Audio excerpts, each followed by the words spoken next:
Ora eo amin'izay sehatra izay hatrany dia tsikaritra fa toy ny isan'andro ihany ny fiainan'ireo mpivarotra eny Isotry tamin'ity maraina ity.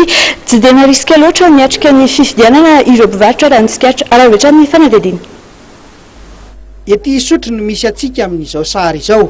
Ny toy ny fiainana andavanandro ny mponina ho an'ireo mpivarotra, ho an'ny mpian-tsena ary ireo mpitatitra.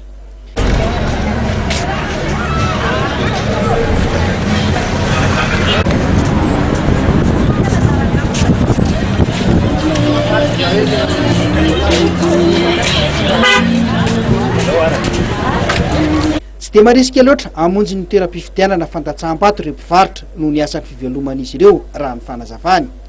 Lavitra ny toeram-pivarotanay hozy ireo ny toerana hifidianana ka izay no antony tsy mbola nandehanana iny fidy. Tsy maintsy mitady vola aloha vao mihinana hoy ny hafa ka izay ny antony mbola mahaeto anay aloha hatramin'izao.